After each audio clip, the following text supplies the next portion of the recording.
मंगलाचरण करें।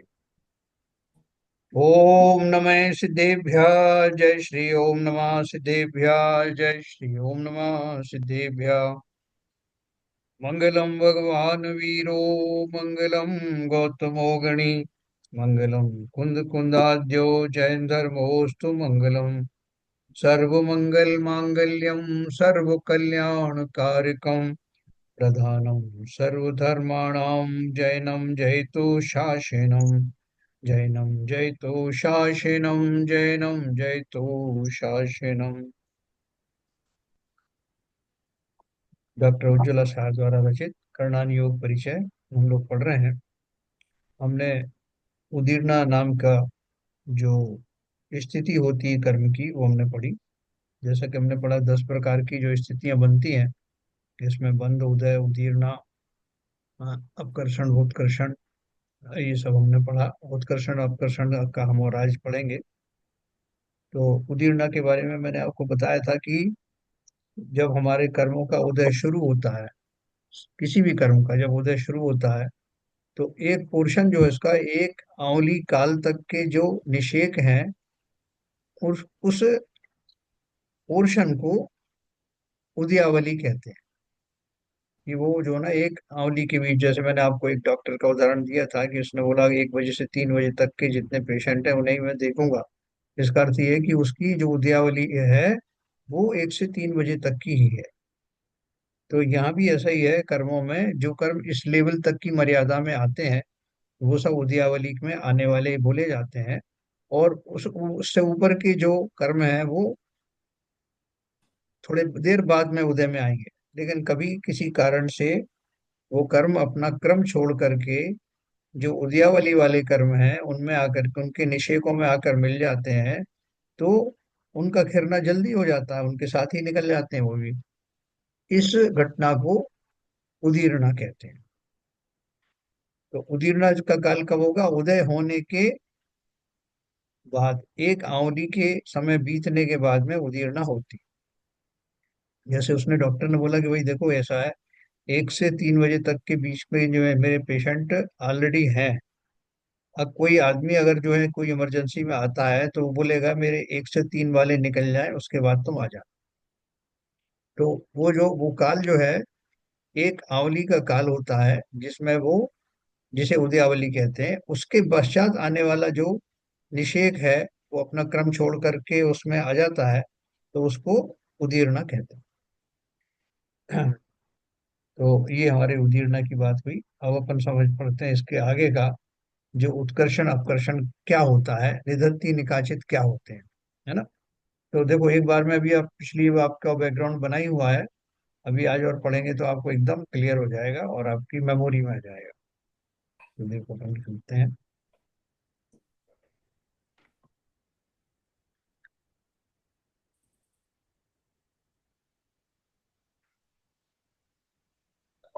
देखो, मैंने पहले ही बताया था कि जीव ने कर्म बांधने के बाद उसका उदय आने तक उसमें उथल पुथल हो सकती है। जिस रूप में कर्म बांधा हो उसी रूप में उदय में आएगा, ऐसा निश्चित नहीं कह सकते।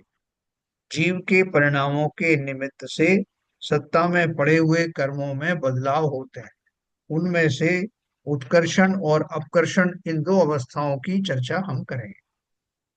उत्कर्षण यानी बढ़ना और अपकर्षण यानी कम होना। प्रदेश और प्रकृति, प्रदेश और प्रकृति में तो हानि वृद्धि संभव नहीं है। स्थिति और अनुभाग में यह हानि वृद्धि होती है। ये जैसे मैंने आपको कल बताया था कि कितने नंबर जो परमाणु के आए हैं वो उतने ही रहते हैं, और प्रकृति जिस टाइप के हैं वो टाइप भी वही रहती है। तो उत्कर्षण में होगा क्या कि उसका जो स्थिति है और या अनुभाग है उनमें ही बढ़ोतरी होती है। स्थिति और अनुभाग में बढ़ोतरी होती है, और जो अपकर्षण है उसमें इन दोनों का ही कमी हो जाती है। जीव के परिणामों के निमित्त से सर सत्ता में एक पड़े। एक प्रश्न था। हाँ, स्थिति अनुभाव में इनकी बढ़ोतरी होती है, मगर जो जितने निषेक हैं वो तो कांस्टेंट है। तो ठीक है ना। निषेकों में तो निश्चयों में हाँ तो कोई हाँ बढ़ोतरी नहीं होगी, उसके केवल समय में और उसकी इंटेंसिटी में बढ़ोतरी होगी, ऐसा ही है ना? हाँ, बिल्कुल ऐसे ही। अच्छा। ऐसे ही, हाँ।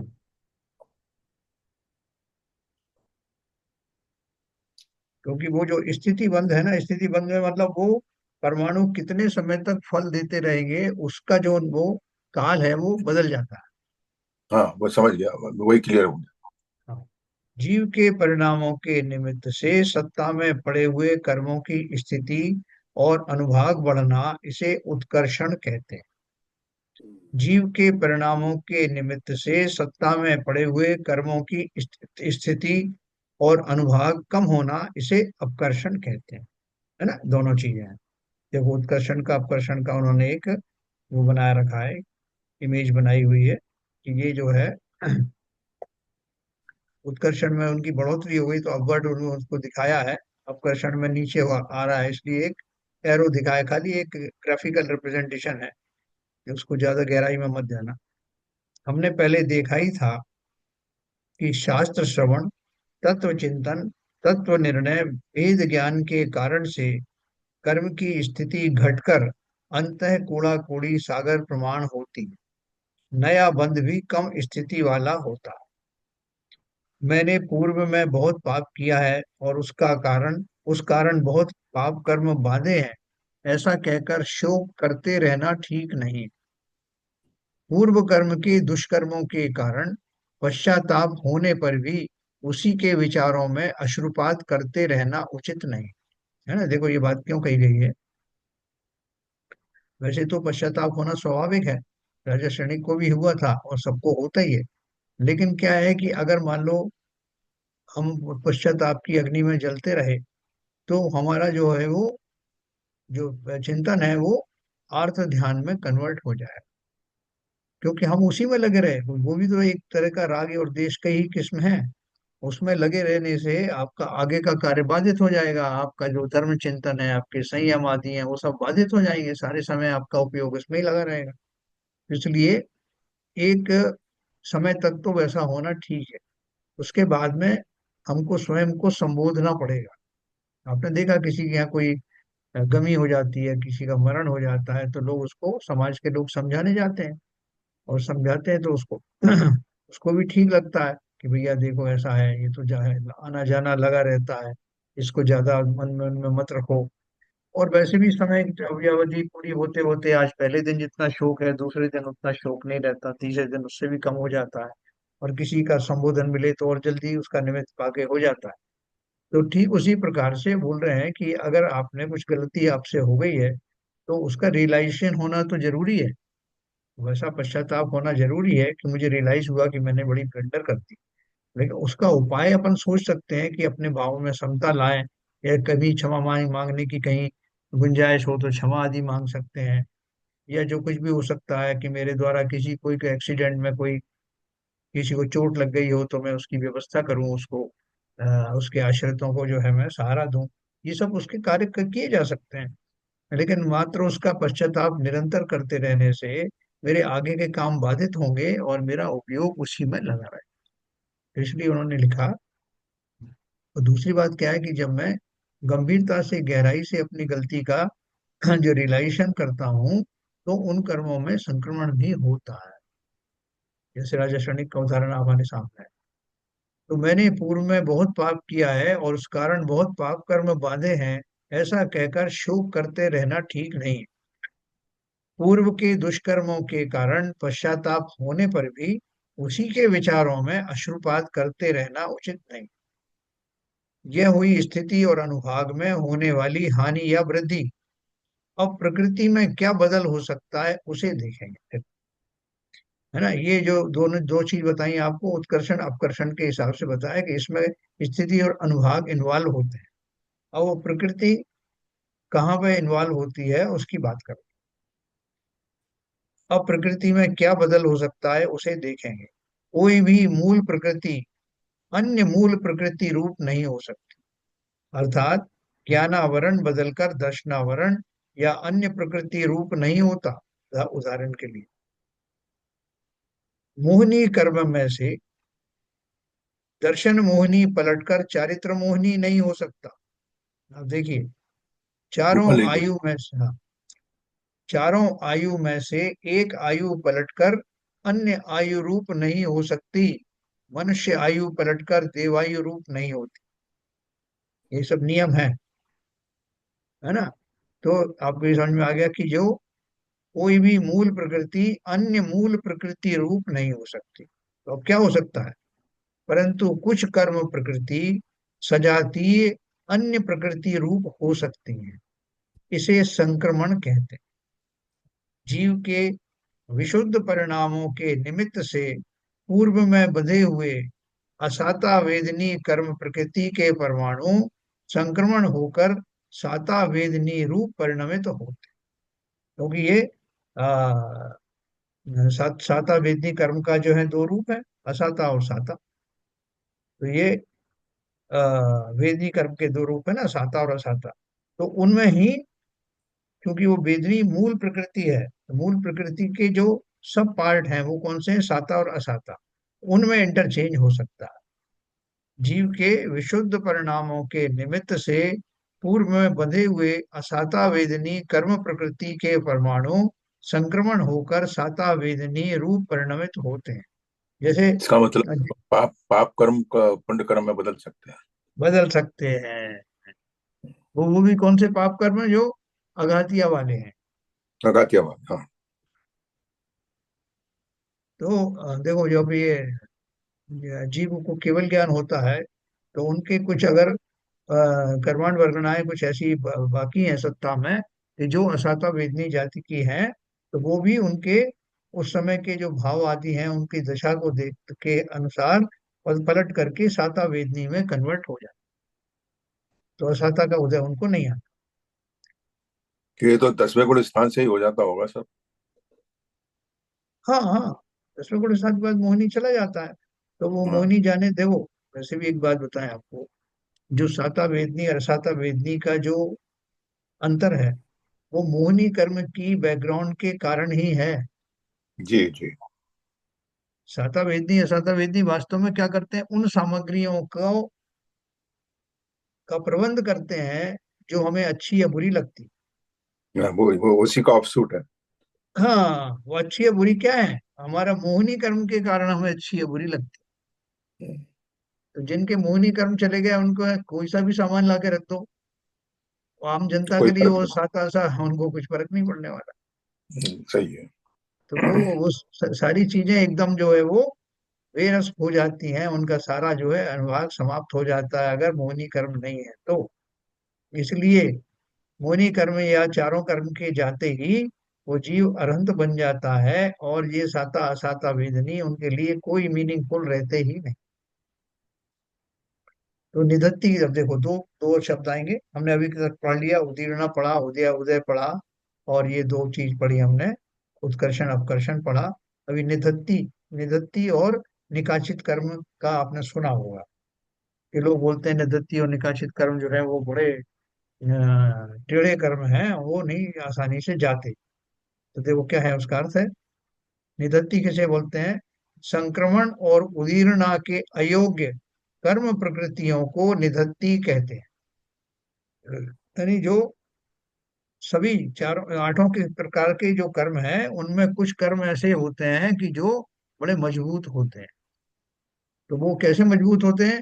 कि उनमें संक्रमण नहीं हो सकता और उदीर्णा भी नहीं हो सकती। जिस क्रम में उनको आना है उसी क्रम में आएंगे, तो उदीर्णा नहीं होगी। और उनका जो है वो, जो प्रकृति में, उनकी सब प्रकृति में जो फेरबदल हो सकता था वो भी चांस उसमें नहीं रहता।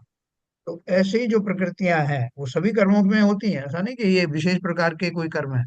आठों प्रकार के कर्म में कुछ निषेध कर्मों के ऐसे होते हैं, कुछ प्रकृतियां ऐसी होती हैं जिनमें ऐसा प्रसंग आता है कि उनमें ना संक्रमण होगा ना उदीर्णा होगी। वो जैसे हैं आपको वैसे ही भोगना है। फिर एक निकाचित नाम का एक क्षय कर्म है, प्रकृति है। वो क्या कराती है? जिसमें संक्रमण, उदीर्णा, उत्कर्षण और अपकर्षण भी नहीं होता। ऊपर वाले में संक्रमण और उदीर्णा तो नहीं होगी, लेकिन ये उत्कर्षण अपकर्षण हो सकता है उन प्रकृतियों का जब उदय हो। लेकिन यहाँ निकाचित में तो क्या है कि ये भी नहीं हो सकता, तो निकाचित एक और भी मजबूत है। संक्रमण, उदीर्णा, उत्कर्षण और अपकर्षण के अयोग्य कर्म प्रकृतियों को निकाचित कहते हैं। जिस रूप में इन प्रकृतियों का बंध हुआ था, उसी रूप में वे उदय में आती हैं, अर्थात उनका फल उसी रूप से मिलता। सर इसमें निरक्ति और निकाचित में हाँ। संक्रमण और उदीर्णा दोनों आ रही हैं, तो इनमें दोनों हाँ, में क्या अंतर? नहीं, इसमें जो चार हैं निकाचित में, संक्रमण उदीर्णा तो है ही, साथ में उत्कर्षण और अपकर्षण भी नहीं होंगे। नहीं, वो तो बात सही है, हाँ। मगर संक्रमण और उदीर्णा जब निरक्ति में आ गए तो उनको निकाचित में क्यों डाला गया है? नहीं, ये बताया गया कि ये जो निधत्ती कर्म है इसमें संक्रमण उदीर्णा तो हो सकते हैं, लेकिन दो चीजें, उत्कर्षण अपकर्षण नहीं होंगे। और निकाचित में बताया कि संक्रमण उदीर्णा तो नहीं होगी, उसके साथ साथ ये भी नहीं होगा उत्कर्षण अपकर्षण। नहीं, वो बात तो समझ में आ रही है, हाँ। मगर प्रश्न ये है कि संक्रमण और उदीर्णा आपके निरक्ति में ऑलरेडी आ गए ऐसे कर्म है, इसमें कुछ भी फेरबदल नहीं हो सकता है। हाँ, तो निकाचित में केवल उत्कर्षण अपकर्षण आना चाहिए था, इसमें संक्रमण और उदीर्णा को क्यों कंबाइन किया गया? तो कंबाइन के ये भी नहीं होगा ना उसमें, मतलब संक्रमण उदीर्णा भी नहीं होगी और उत्कर्षण अपकर्षण भी साथ में नहीं होंगे, इसलिए क्वालिफाई किया उसमें। अच्छा। उसमें दो ही फैक्टर हैं, इसमें चार फैक्टर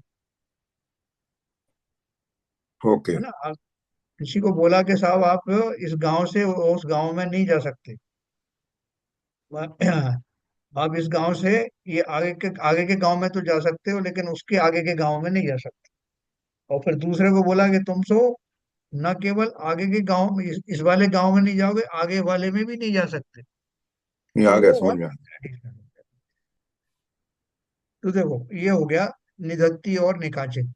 देखो ये जो अभी आपने देखा होगा कि वो जो एक आजकल केस बहुत आ रहे हैं उसमें, टीवी के ऊपर में, कि वो जो सोनम हत्याकांड और फलाना हत्याकांड जो आ रहा है कि उसने, उसकी पत्नी ने उसको पहले से ही प्लान कर लिया था कि इसको किसी भी तरह से मारना ही है। वो कई उसने प्लान बनाए थे, और उसने जिस तरह का प्लान बनाया था उसी प्लान को उसने एग्जीक्यूट किया आखिर तक। ऐसे बहुत सारे केस आ रहे हैं आजकल, एक आदि नहीं आ रहा। तो लोगों को बहुत ताज्जुब होता है कि उनका आपस में कोई बैर नहीं था इस पर्याय में, ना उन्होंने किसी का कुछ बिगाड़ा था। और उसको बहुत सारे तरीके थे उसको छुटकारा पाने का, उससे तलाक ले सकती थी या शादी ही नहीं करती है, बहुत कुछ कर सकती थी, लेकिन ऐसा ही क्यों घटित हुआ। तो मैंने आपको पहले भी एक कहानी सुनाई थी, वो किसान ने जो उसमें आग लगा दी थी महाराज को, क्योंकि वो शेर की पर्याय में वो थे, तब गुफा में बंद करके उन्होंने आग लगाई थी। ऐसे ही वो जो उसके अंदर में भाव आए, वो ठीक वैसे ही भाव आए जिस प्रकार से पूर्व भाव में इसके साथ में घटना घटित हुई होगी, और उस व्यक्ति को देखते ही उसके अंदर में वैसा ही भाव जागृत हुआ कि इसे तो समाप्त करना। कितनी इंक्वायरी कर लोगे साहब, आपकी क्या कमी कमी थी उसमें, आदमी में कमी थी क्या, नोटिस आदमी भी हैंडसम था, पैसा भी पर्याप्त था, जबकि इसने जिसका आश्रय लिया वो तो ना देखने में ठीक था, ना उसके पास पैसा था, फिर क्या कारण था। एग्जैक्टली वही के वही संस्कार लेकर के उनका मरण हुआ। अभी जैसे मान लीजिए जिसका मरण हुआ, उस व्यक्ति की तरफ से अगर अपन उससे पूछें कि भाई तुम क्या चाहोगे, तो बोलेगा कि मैं इसको यही सजा देना चाहता हूँ जो इसने मुझे दी। तो प्रकृति में ऐसा सिद्धांत है कि जिस तरह कुछ, और उनका कोई संक्रमण भी नहीं होगा अगर वो इतने क्रूरता पूर्वक बंद हुआ है, तीव्र आर्त ध्यान पूर्वक बंद हुआ है। बहुत सारे लोग ऐसे कहते हैं मैं तेरा बदला लूंगा, 7 जन्मों तक बदला दूं। तो ये सब कर्म कौन से उसमें बंधे जाते हैं, यही जो निदत्ती और निकाचित जाति के होते हैं जिनमें संक्रमण भी नहीं होता, जैसे बांधे थे वैसा ही उदय में करते। तो जिन्होंने ये कर्म सिद्धांत अच्छे से समझा है ना, उनको कोई ताज्जुब नहीं होगा कि ये क्या हो रहा है। ये घटनाएं हमें देखने में ज्यादा मिल रही पंचम काल में, ये बात ठीक है, लेकिन पूर्व में भी होती रही हैं, और बहुत क्रूर परिणाम उनके जो है, जैसा भी वो करे करता है, इनका जो है बंधा हुआ रहता है, सीधा वही के वही चलता रहता है। आज उसने वो किया, कल वो उसके साथ वो करेगा, क्योंकि वो ऐसे संकल्प जो उनके हो जाते हैं तीव्र अर्थ। तो एनीवे तो निदत्ति निकाचित हमने पढ़ा। कि वो कर्मों की वो प्रकृतियां जिनमें ना संक्रमण हो सकता है ना उदीरना हो सकती है, वो तो निदत्ती हैं। और जिनमें साथ में उत्कर्षण अपकर्षण भी नहीं हो सकते, ऐसे प्रकृतियों को निकाचित कर्म कहते हैं। जिस रूप में इन प्रकृतियों का बंध हुआ, उसी रूप में वे उदय में आती हैं। ऊपर के वालों में क्या है, निदत्ती में संक्रमण उदीरना तो इसमें नहीं हो सकते, नहीं उत्कर्षण अपकर्षण हो सकता है, यहाँ वो भी नहीं हो सकता। अर्थात उनका फल उसी रूप में मिलता है। अनेक जानकार लोग भी इन निधत्ती निकाचित कर्मों का हौवा बनाते हैं। देखो, इसलिए लोगों को समझाते हैं, जैसे किसी को बहुत तीव्र क्रोध के परिणाम आ रहे हैं कि मैं तो उसको मार ही डालूंगा, तो उस समय उनको कोई संबोधने की कोशिश भी करता है तो कई बार उनके थोड़े विचार जो है शिथिल हो जाते हैं। तो आपने देखा होगा, वो जो कोई व्यक्ति कह देता है कि नहीं, इसको मारना नहीं है, इसके हाथ पैर तोड़ना, इसको ये करना तो वहां उसके थोड़े से भाव सॉफ्ट होते हैं जो भी कारण उसके रहे हों। तो वो जब सॉफ्ट होते हैं तो वो इस तरह की जो उसमें प्रकृतियों में कन्वर्ट नहीं होते। लेकिन जब बहुत क्रूर परिणाम होते हैं कि नहीं मुझे तो यही करना है, तो वो इन दो जातियों के कर्मों में कन्वर्ट होते हैं। अनेक जानकार लोग भी इन निदत्ती निकाचित कर्मों का हौवा बनाते हैं। ये कर्म हमें भुगतने ही पड़ेंगे, अन्य कोई चारा नहीं कहकर दूसरों को डराते हैं। देखो, ये कर्म जीव को पुरुषार्थ करने में बाधा नहीं डालते। हमने सचमुच इन कर्मों को बुरा माना है क्या, इसका भी विचार करते हैं। देखो कैसे होता है। हाँ, देखो वो कह रहे हैं कि ये दोनों तरफ है, उत्कर्षण अपकर्षण या इनका ना होना, संक्रमण आदि ना होना, ये पुण्य प्रकृतियों में भी होता है और पाप प्रकृतियों में भी होता है। तो हम जो है पुण्य प्रकृतियों के बारे में तो कुछ बात करते नहीं, पाप प्रकृतियों के लिए हम कहते हैं नहीं साहब, ये तो बड़ा बुरा हुआ, अब क्या होगा, कैसे करेंगे। तो यहाँ बोल रहे हैं, चक्रवर्ती का पद महान पुण्य के उदय में प्राप्त होता। यह पुण्य इस जाति का है कि उसे भोगना ही पड़ता है। ठीक है, निदत्ति निकाचित प्रकार का पुण्य भी भोगना ही पड़ेगा, उसमें से छुटकारा नहीं। तो तुम कहोगे कि इतना तो इतना ही होगा ना, कि पुण्य भोगना पड़ेगा, उसमें हमें कोई आपत्ति नहीं है ना, क्योंकि हमको तो पुण्य भोगना पड़ेगा, तो भोगे नहीं साहब, ये तो बहुत बढ़िया बात आपने बताई। तो बोल रहे हैं देखो तो सही, पाप कर्म भोगना ही पड़ेगा कहने पर यह जीव घबरा जाता है, और पुण्य कर्म भोगना ही पड़ेगा कहने पर खुश हो जाता है। इससे सिद्ध हुआ कि पुण्य बंध को उसने अच्छा माना, यह उसकी बंध तत्व संबंधी भूल है ना। जीव की जो भूल होती है ना, सातों तत्व संबंधी जो भूल होती है, उसमें बंध तत्व संबंधी भूल है। हाँ, और जिसकी एक भी तत्व संबंधी भूल रहेगी, उसकी सातों ही तत्व संबंधी भूल होती है। अगर आपको बंध तत्व समझ में नहीं आया, तो वो जो आश्रम, जिनके पूर्व आश्रम का हश्र क्या होता है, बंध रूप में होता है, लेकिन बंध वो समझा नहीं, तो उसका पूरा गणित गलत गलत हो जाएगा।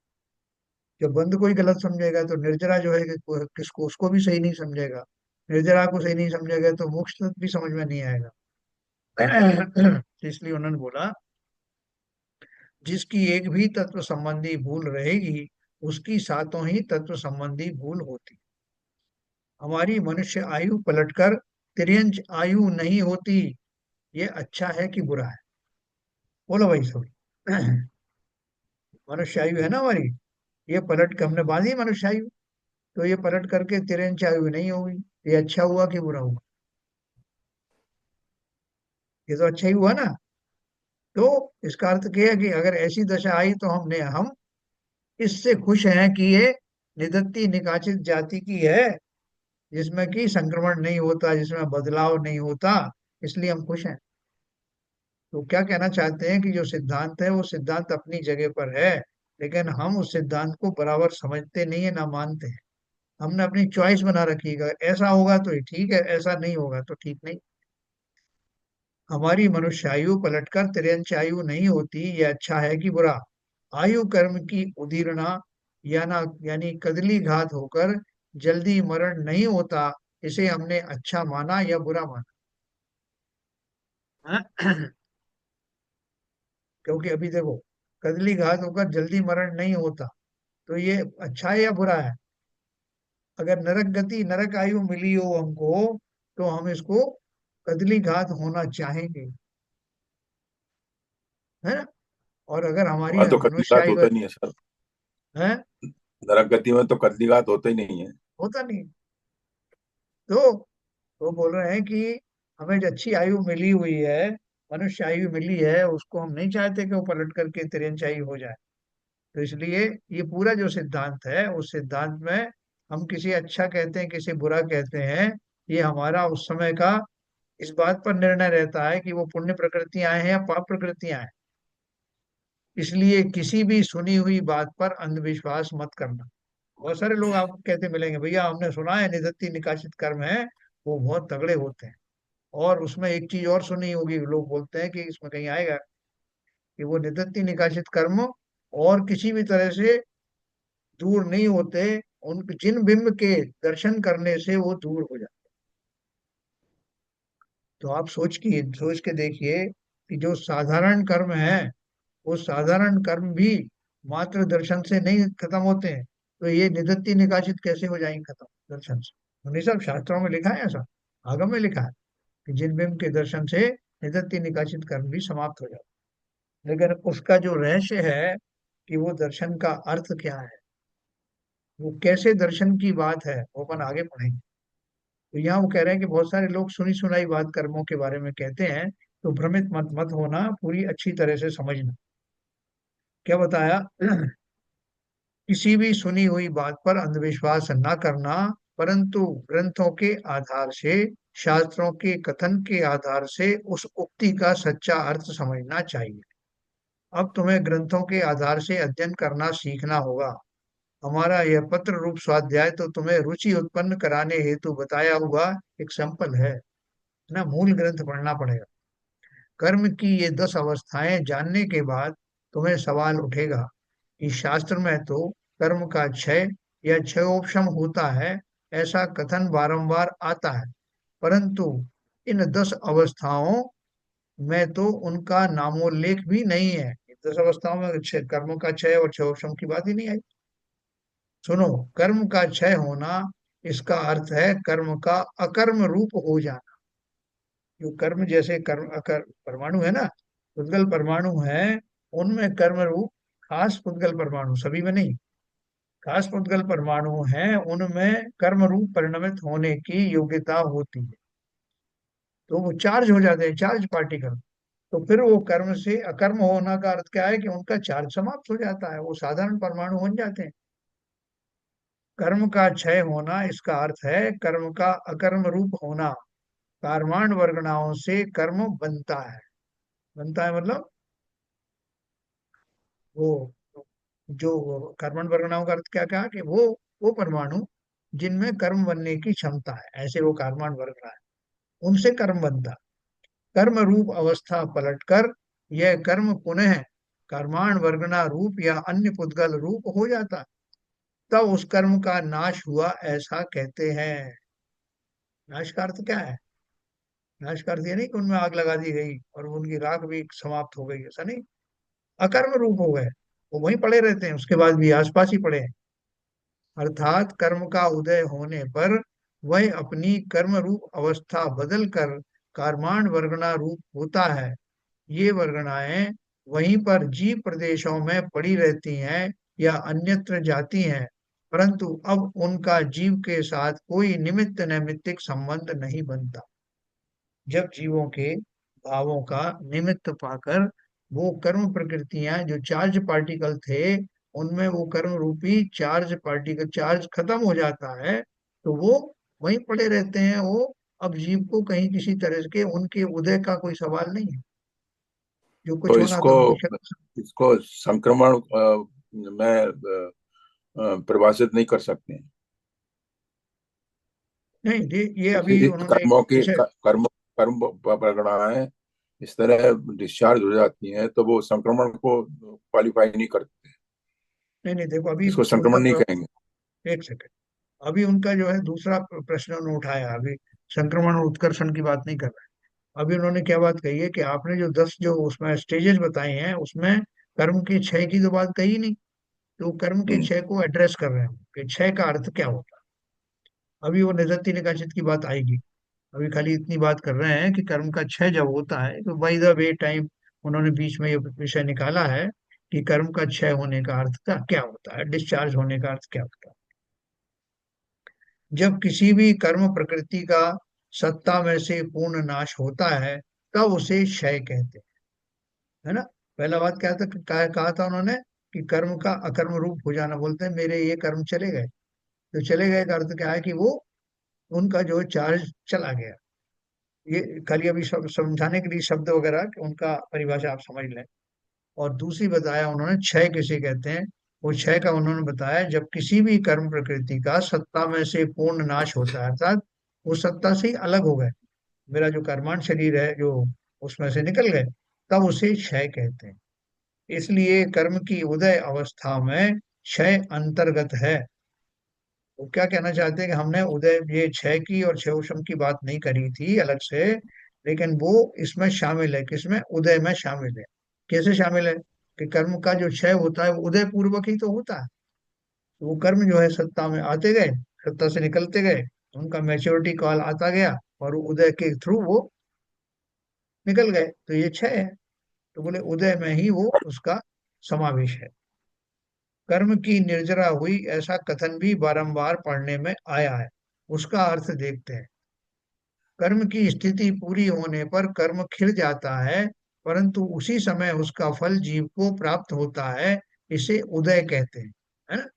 जीव उसमें सुखी या दुखी होता है तो उसे कर्म का उदय यानी अनुभाग उदय कहते हैं। परंतु यदि जीव उसमें न जुड़कर शुद्धोपयोग में रहा तो उसने कर्म के फल को स्वीकारा नहीं, इसलिए अनुभाग उदय हुआ नहीं, परंतु स्थिति उदय, प्रकृति उदय और प्रदेश उदय तो हुआ।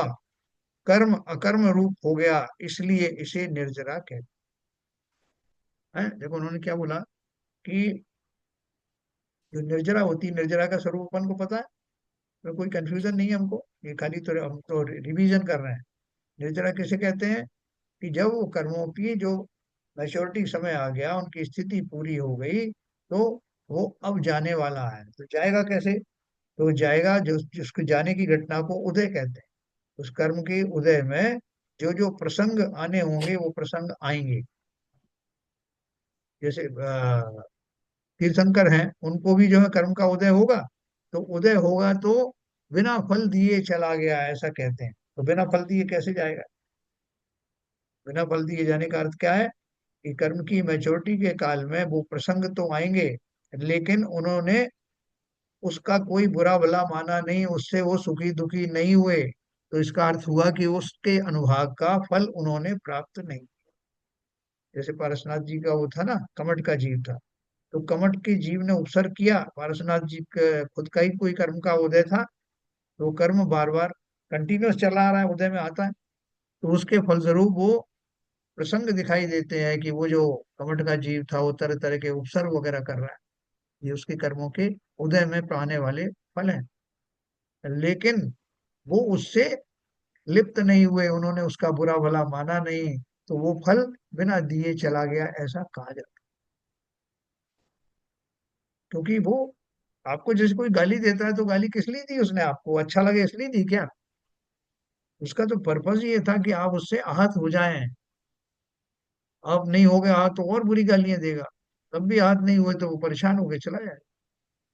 तो ठीक उसी प्रकार से कर्मों के आगमन पर जो घटनाएं नॉर्मली घटित होती हैं, जीव दुखी सुखी होते हैं, वो आप नहीं हुए।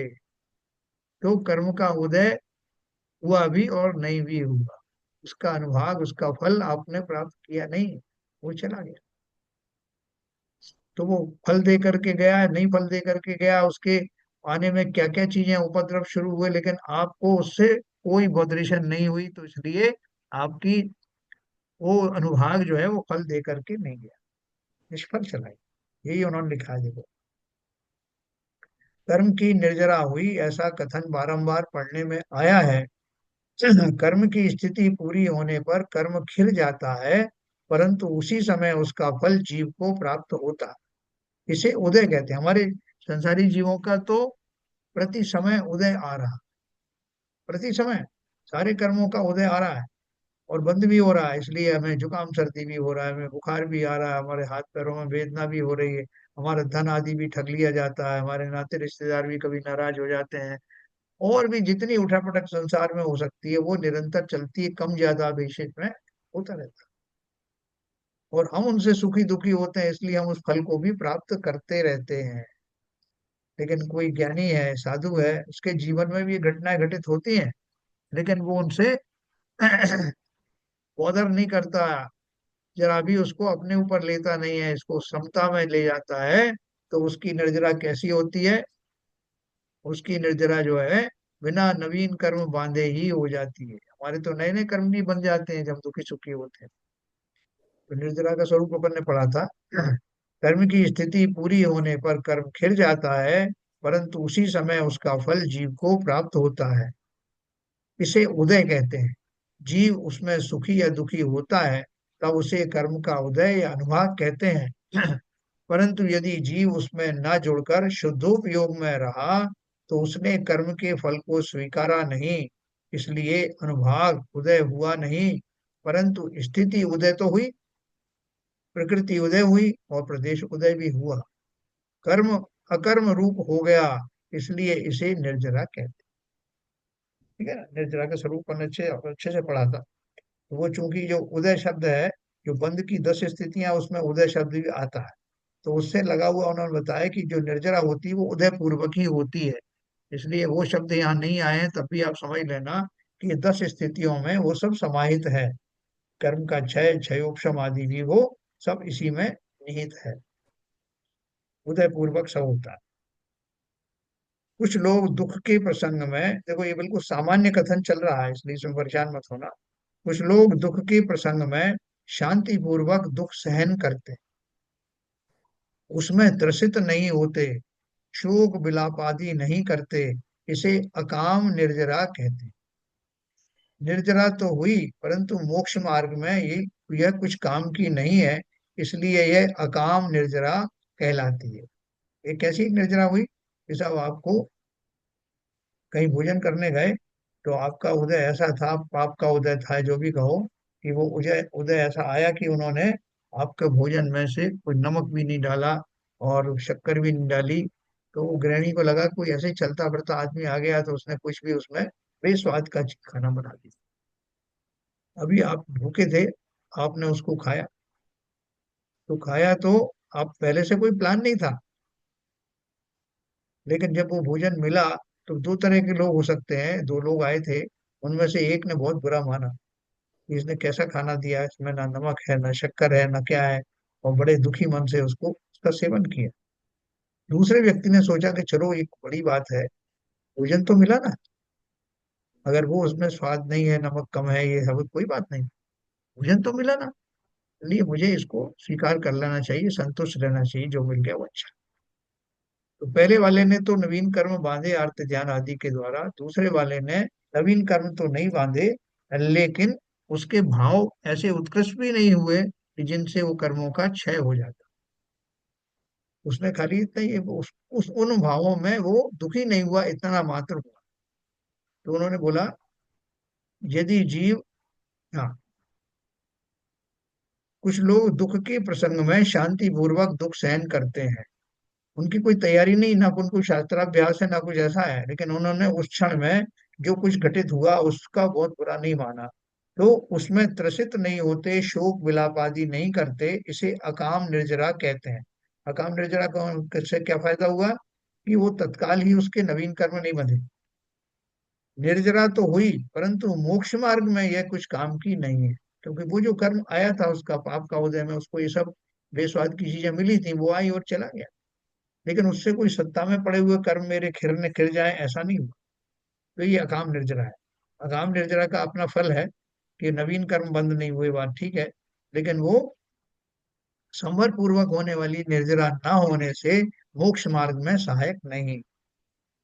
इसे अकाम निर्जरा कहते हैं। निर्जरा तो हुई परंतु मोक्ष मार्ग में यह कुछ काम की नहीं है, इसलिए यह अकाम निर्जरा कहलाती।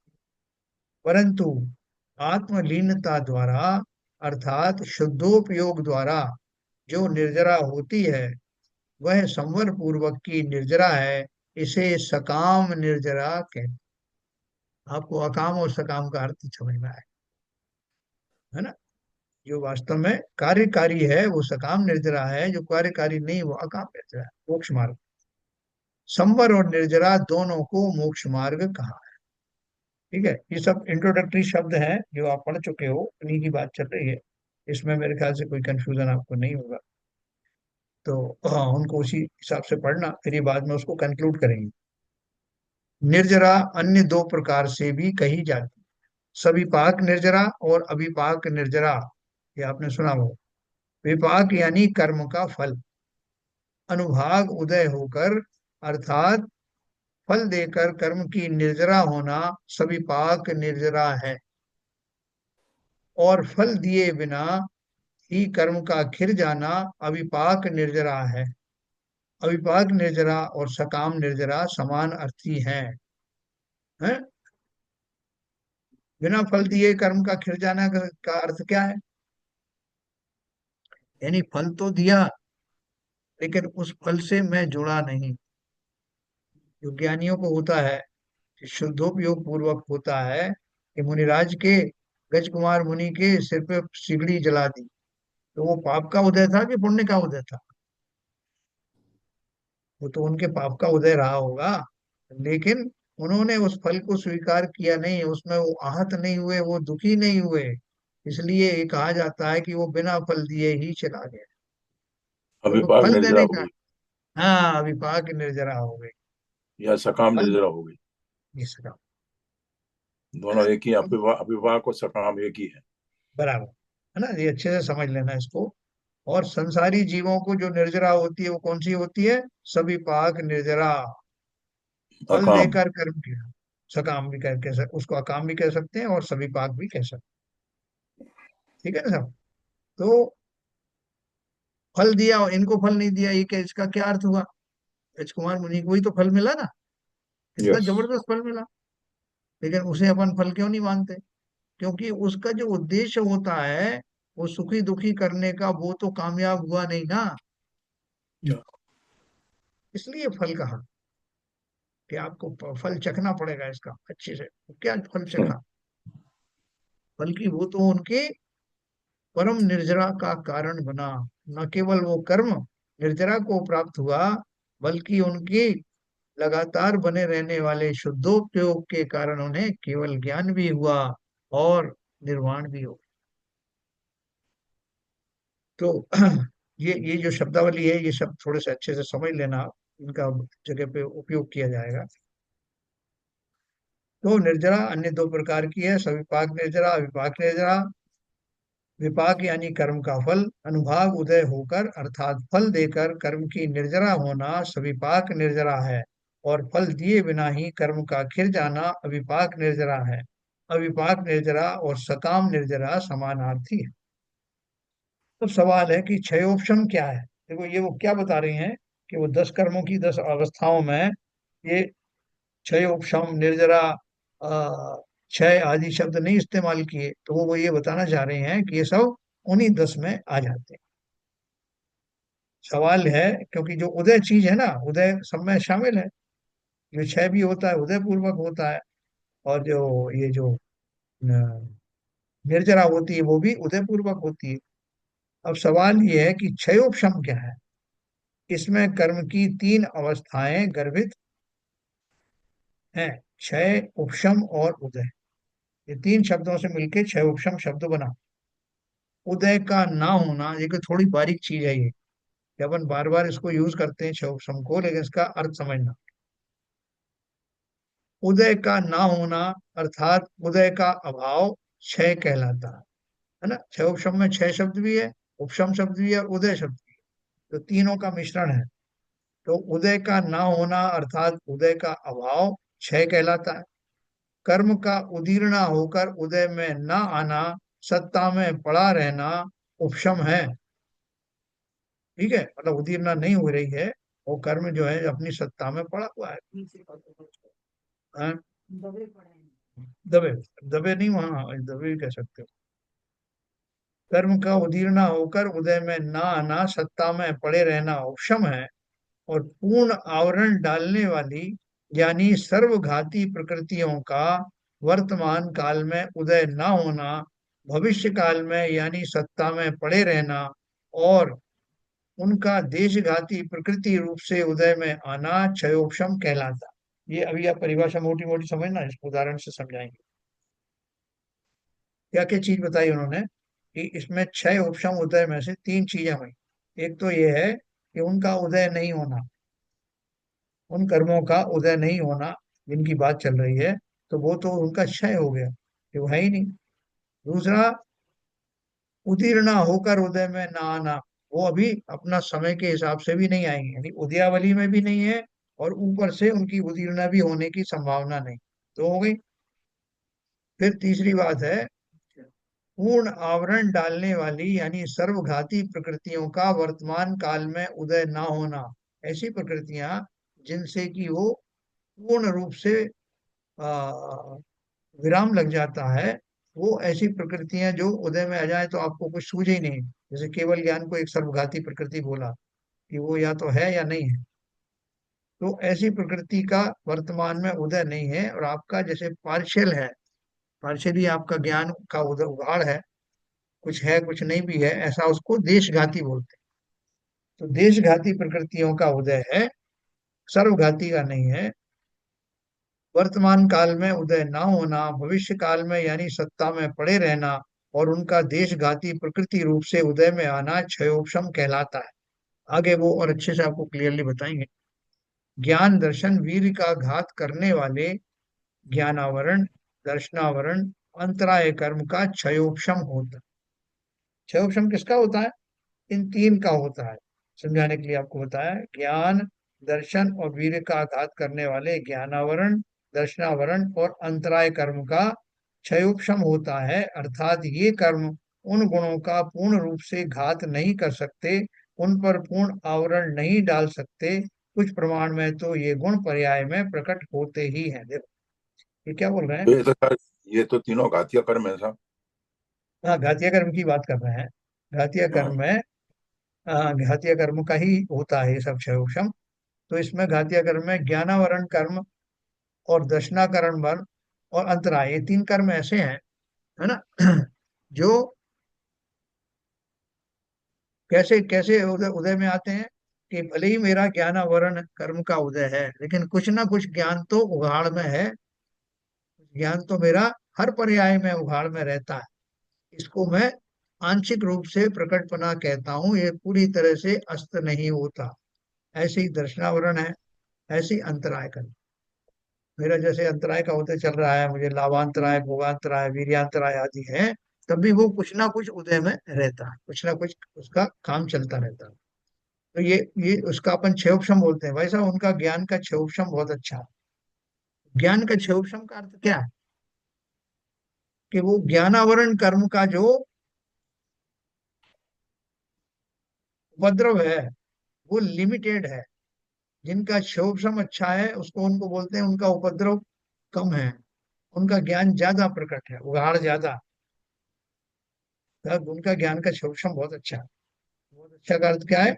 कि वो 100% से तो बात है ही नहीं बंद होने की। किसी का जो है 80% तक खुला है, किसी का 90% तक खुला है, 100% तो वो केवल ज्ञानी का खुले। तो वो जो बीच की जो रेंज है, उसमें जितना उत्कृष्टता आती है, उसको अपन उसको क्षयोपशम के नाम से संबोधित करते हैं। ज्ञानावरण कर्म का क्षयोपशम, दर्शनावरण कर्म का क्षयोपशम, अंतराय कर्म का क्षयोपशम, ये सब शब्द उसमें आते हैं। अर्थात ये कर्म उन गुणों का पूर्ण रूप से घात नहीं कर सकते, उन पर पूर्ण आवरण नहीं डाल सकते। कुछ प्रमाण में तो ये गुण पर्याय में प्रकट होते ही है, मतलब कुछ ना कुछ तो आता ही है।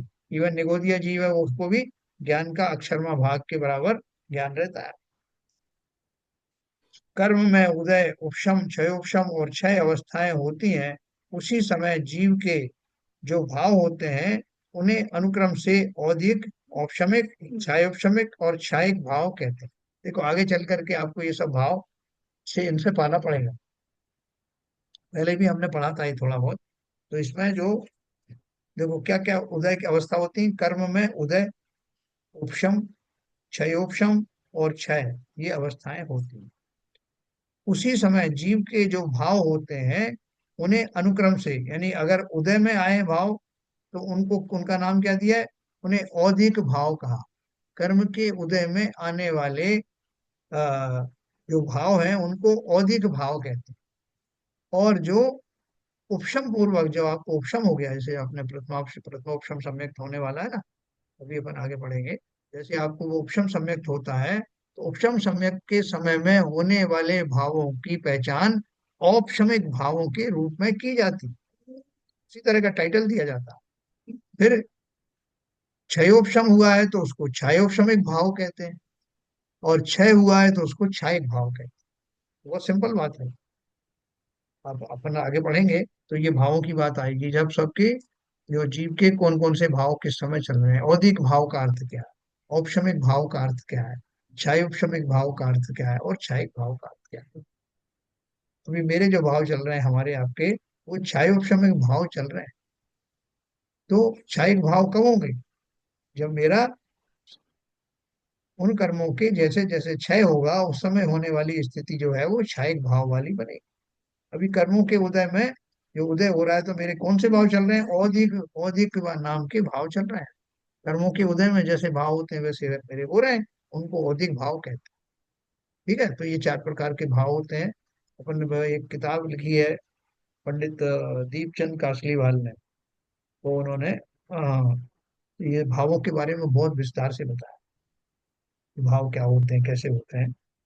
तो जीव का परिणमन जीव में और कर्म का परिणमन कर्म में होता है, इसे हमने पहले विस्तार से देखा है ना। ये खाली आप समझने के लिए, ये जो परिभाषा है एक बार आपके से गुजर जाएंगी मेमोरी से, तो जब आगे आएंगे तो आपको अटपटा नहीं लगेगा, क्योंकि हम बहुत सूक्ष्म ग्रंथ पढ़ने वाले हैं बाद में। तो ये गुम्मट सार वगैरह जैसे ग्रंथ हैं, या छपना सार, लब्धि सार आदि ग्रंथ हैं, उनमें ये बहुत फ्रीक्वेंसी के साथ इनका इस्तेमाल किया जाएगा। इसलिए इंट्रोडक्शन के रूप में इनको समझ लें, है ना। आपको उसमें आनंद आएगा बहुत, आप उलझन नहीं होगी, एक बार ये सब समझ लेंगे। तो ये हमने समझा कि चार प्रकार के भाव होते हैं, उदय, उपशम, क्षय। उपशम क्षय में औदिक, औपशमिक, क्षय उपशमिक और क्षयिक भाव।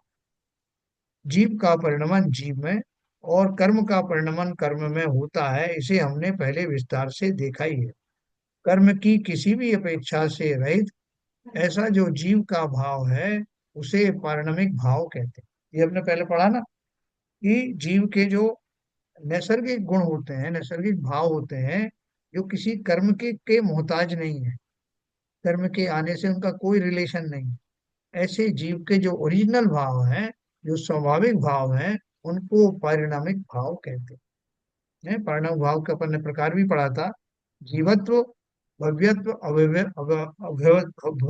अभव्यत्व, ये तीन प्रकार के जो हैं ये इसमें आते हैं, परम पारिणामिक भाव। तो इस परम पारिणामिक भाव के आश्रय से, अर्थात इसी में मैं पना स्थापित करके, इसी को ज्ञान का ज्ञेय, श्रद्धा का श्रद्धेय और ध्यान का ध्येय बनाने पर सम्यक दर्शन की प्राप्ति होती है। ये सारी भूमिका आपको क्यों बताई जा रही, मैं इसको कल फिर रिपीट करूंगा, जिससे आपको कोई कंफ्यूजन हो तो दूर हो जाएगा। तो ये बोल रहे हैं कि कर्मों की ये सारी दशाएं होती हैं, इसलिए हमारा जानना जरूरी है। लेकिन जब सम्यक दर्शन होगा, तो सम्यक दर्शन कर्म के, मेरे कर्म के साथ रहने वाले किसी भी स्वभाव के आश्रय से सम्यक दर्शन नहीं होगा। सम्यक दर्शन मेरा शुद्ध स्वभाव के आश्रय से होगा, और शुद्ध स्वभाव में कर्मों का कुछ लेना देना नहीं। ये उदय उदय फलाना जिनका हमका, ये सब शुद्ध स्वभाव की बात नहीं है। वहां तो पारिणामिक भावों से काम होगा। तो इसलिए बोल रहे हैं, कर्म की किसी भी अपेक्षा से रहित ऐसा जो जीव का भाव है उसे पारणमिक भाव कहते हैं। इस परम पारणमिक भाव के आश्रय से, अर्थात इसी में मैं पना स्थापित करके, इसी को ज्ञान का ज्ञेय, श्रद्धा का श्रद्धेय और ध्यान का ध्येय बनाने पर सम्यक दर्शन की प्राप्ति होती है। उसमें स्थिरता द्वारा मोक्ष मार्ग पर अग्रसर होकर, पूर्ण स्थिरता द्वारा सर्व कर्मों का क्षय होकर निष्कर्म मोक्ष दशा की प्राप्ति होती है। जीव पर्याय में पूर्ण शुद्ध स्वरूप में विराजमान होता है ना। कल मैं आपको ये फिर से बताऊंगा कि हमने जो कुछ पढ़ा है इसका अर्थ क्या है, ये क्यों पढ़ा गया है, और पारिणामिक भाव क्या होते हैं। कल अपन इसकी चर्चा करेंगे। मेरे को ओके। पारिणामिक भाव और अच्छे से समझना है। ओके, कल समझाएंगे आप। ये पारिणामिक भाव समझना बहुत जरूरी है, क्योंकि इन्हीं के आश्रय से सम्यक दर्शन आदि होते हैं। बाकी कर्मों की जो अवस्थाएं वो भी अपन को मालूम होती है ना। जैसे हम संसार में रहते हैं, अब ये कहते हैं कि भैया अपने को अपने घर से मतलब और कोई मतलब नहीं, लेकिन फिर भी अपन जानते हैं ना कि बाहर में क्या क्या हो रहा है। और वो जानना इसलिए जरूरी है कि वो जान करके फिर घर घर का महत्व बढ़ जाता है। तो इसलिए वो सारी दशाएं हमें जानना आवश्यक है। और साथ में मेरा घर कैसा है उसके बारे में जाने। ठीक है, तो ज्यादा कंफ्यूज तो नहीं हुआ भाई होगा। नहीं नहीं नहीं, मगर थोड़ा अभी ये प्रिलिमिनरी इंट्रोडक्शन जैसा लग रहा है, वैसे अपने पहले पढ़ चुके इंट्रोडक्शन ही हैं। है, यस यस यस, हाँ, ये इंट्रोडक्शन ही है पहले अभी। पहले पढ़ चुके हैं, तो जी, अभी कल जब आप रिपीट करेंगे थोड़ा अच्छी तरह से बहुत अच्छे बैठेगा। से तो समझ में आएगा, यस। बहुत अच्छे से और एग्जाम्पल दे दे के मैं आपको समझाऊंगा तो समझ में आएगा। चलो सरिता जी, भी आप रेगुलर हो गई। नहीं, रेगुलर तो है पर हम थोड़ा सा लेट रोज हो जाएंगे, क्योंकि हाँ 7 से 8 बजे तक, वो 7:15 तक और हम ध्यान योग की क्लास ले रहे हैं तो वो खत्म हो पाती है। हाँ हाँ हाँ। तो मेरे को थोड़ा सा रोज लेट तो होगा। कोई बात कोई बात नहीं, अपन बीच बीच में वो रिपीट भी करते हाँ रहते हैं जो अपन ने शुरू हाँ। में पढ़ा है। तो आपका काम चल जाएगा उससे। चलिए साहब, समय हो गया। हाँ, संजय प्रकाश जी, जिनवाणी संस्कृत।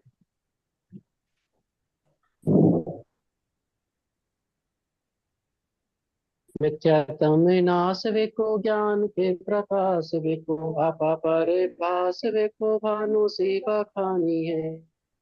छाऊं द्रव्य चान वेको बंद विधि भान वेको सफर पिछान वेको परम कमानी है। अनुभवताए वेको जी के चताए वेको कहू न सताए वेको भव और आनी है। जहाँ तहाँ तार वे को पार के उतार वे को सुख विस्तार वे को यही जिनवानी हो। हे जिनवानी भारती, तो हे जबू दिन रैन, जो तेरी शरणा गए तो पावे सुख चैन। जा वाणी के ज्ञान से सुझे लोकालो, सो वाणी मस्तक धरो सदा देते दो, सदा देते दो। जिनवाणी माता की जय।